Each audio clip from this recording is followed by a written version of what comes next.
Welcome to Daily News Updates by the Shipping Tribune. Here we bring to you the latest maritime daily news in a short-form video format. Please subscribe for regular updates. Freight Market Scenario by Saigal SeaTrade. On April 1st, the Asia-Pacific Panamax freight rates were range-bound. The Asia-Pacific Regional Supramax market witnessed mixed movements. The Cape-size freight rates were slightly higher. The Pacific Handysize market trended sideways. Before we proceed with the rest of the updates, I would like to announce that the 10th Asia Drybulk Cargo Summit is here and will be attended by all the stakeholders of the drybulk cargo industry from India and all across the world. Make sure to register today. Red Sea crisis, Gujarat exporters turn to costly aerial routes. Over the past few months, global trade has been severely affected primarily due to the disruption in one of the critical shipping routes through the Red Sea. According to the International Monetary Fund, attacks on vessels in the Red Sea region have reduced traffic through the Suez Canal, through which about 15% of the global maritime trade volume passes. The Suez Canal is the shortest maritime route between Asia and Europe, and therefore the disruption has had a critical effect on exports from India, particularly from Gujarat, a manufacturing-heavy state. Amid worries about delayed shipments because of the brewing Red Sea crisis, exporters were compelled to turn to air cargo despite higher costs.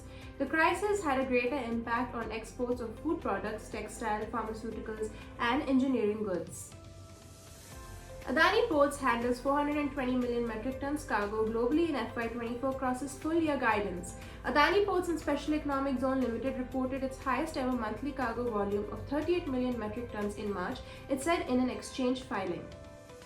With this, the company has handled 420 million metric ton cargo globally in the financial year 2024, well above the 370 to 390 million metric ton it had guided for in January this year. Adani Ports revised its financial year 2024 guidance in January to 370 to 390 million metric tons from 350 to 370 million metric tons earlier. Of the total cargo volume, the company's domestic ports contributed over 408 million metric tons of cargo. Cargo ships owner and manager seek to limit legal liability for deadly bridge disaster in Baltimore. The owner and manager of a cargo ship that rammed into Baltimore's Francis Scott Key Bridge before the span collapsed last week filed a court petition Monday seeking to limit their legal liability for the deadly disaster.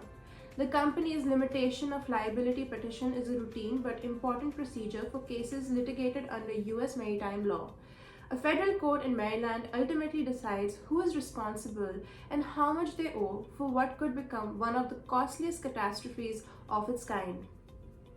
Paradip Port ends Dindigul Port's 16-year reign as India's biggest state-owned port. Paradip Port Authority, the state-owned entity that runs the port at Paradip in Odisha, close to the country's mineral-rich hinterland, has toppled compatriot Dindigul Port Authority in Gujarat to emerge as India's biggest major port by volumes handled in the fiscal year that ended on Sunday. In FY24, Paradip Port Authority handled more than 145 million tons of cargo, a growth of over 7% compared to the 135.362 million tons handled in FY23.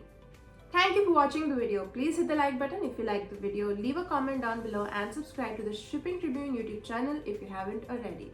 And make sure to register for the DryCon 2024 today.